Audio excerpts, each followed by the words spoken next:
Alright, budget bus conversion part 8. Since last time we got the mattress in, it's a full-size queen with a thick ass mattress pad because the dog likes to dig in there and make his bed and he rips the mattress up. And then also we got the AC in. This is a Coleman Match 2, I think it is. It's 13,000 BTUs, 13.5. And man, I thought I was being a real bitch to install these, but these go in really simple. Usually can fit in just a 14 by 14 opening, like a vent size, but we took out the emergency exit, and then it says 24 by 24 this opening, so I took a piece of steel like a 1/4 inch, or like, no, it's a little thinner than that, and then butylled it up, screwed it down, and then cut a 14 by 14 hole in it, bolted it through just in case, and then the whole unit from the top just mounts down. Then I took a piece of 3/4 because they suggest like a 1-inch space between the unit and the bottom. So I put a piece of 3/4 ply here, painted it white, and then mounted this part to it. But really easy install on these. And then the power just comes through here on this track molding. Power runs down to the breaker box, and man, it blows good. It's a little loud, but you know, it works bitchin'. Hopefully that's enough to cool the bus. And then we'll just use that emergency exit back there. We'll leave it how it is. We painted it, and that'll be, you know, emergency exit. And then I also put a diamond plate here. This is diamond plate steel. Just painted semi-gloss. Screwed it to the wall, you know, to catch shit in your cooking. Built a little some steel here, made a little spice rack. The same steel I used on the steps. I don't know if the steps were really beat before, they were really rusted out. So I bought diamond plate aluminum, but man, it was just too shiny, it didn't really go, so I got the steel, and same thing, painted it black, reinforced it with some other steel on the bottom, some angle iron, and then just bolted it in. So it looks, you know, it looks a lot better and it's a lot more stronger. And then fixed up the electrical that was here before. I was thinking, what could I use as for a board? And in the garage I had a piece of, you know, plexiglass. It had square switches, but square holes are hard to cut. So I just picked up these at the auto parts store. You know, you just drill a round hole and put them in.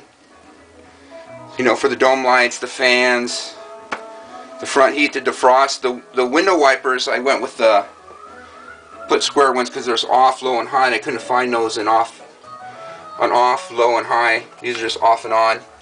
And that was a little bit of a bitch. Not too bad. Just be sure you label everything when you cut it. I thought I had everything labeled, and I put it back in. I was checking everything. I couldn't get the running lights to work, you know, going around the bus. And shit, I had to take shit apart and trace them back. Luckily, this bus, the old wiring here is actually, each wire is color coded and numbered, man, which is really bitchin'. And that helped out a lot. So I was able to find them, and then put the running light switch here. So when you turn on the driving lights, you can turn on the running lights right there. So it came out all right there. And then this button here, I installed an air horn too. Here it is. You just hit this button. You can hear it. Sounds more like, if I was gonna be a train, it sounds more like a ship. And then you heard the compressor kick on. The compressor is right under here. Got a little storage tank. And it's got a pressure switch. When the pressure jumps down, it fills back up. You get about 2 to 3 blows off of one tank, and it's got to refill.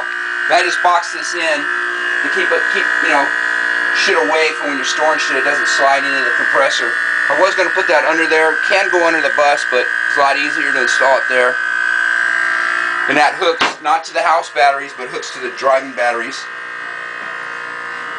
I put an antenna for the TV, which is right over here on the outside, which just picks up local stations, which man, I was surprised it picked up just like the house did. So that worked out good.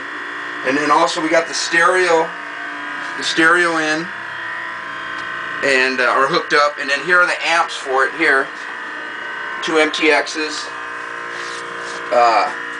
One's a 4-channel for the 4 speakers, and one's for the subs. I got two 10s under here, and what I did was I built it so it's like a bypass, so the sound hits the front of a box and then bounces back and then comes out, and cut a hole here and put some steel here, so the sound comes out here. So you're not getting hit with all that bass all the time. I don't really listen to heavy bass music anyway, like that, but it's good to have the lows. So that sounds come out of there, and it sounds pretty good. Let's see. And then I got it hooked up to my iPod, which comes right down here. Also plays CDs. But you can plug it in right there. Well, down the lock, I'm coming up all It sounds really good though. I'm coming up like wailing and wailing. Because when the bus is running, man, it's loud as shit. So it's hard to hear anything when it's running. And let's see what else. I think that's it. All right, the next video will be. Oh yeah, I got this. Gonna install. This goes on your tanks, like the gray, the black water, and then the fresh water. You just hit the button. You can tell how much is in each tank. But what's screwy is this thing came with no wiring schematic. So I got this and this. So I don't know, what the hell I would do with this. I gotta look online and find a wiring schematic for this. And then I'm also gonna start on the propane. I picked up a tank on eBay. I also got the AC on eBay too. Pretty good deal. Shipping was a lot, but fuck, so saved quite a bit. Alright, I think that's it. Alright.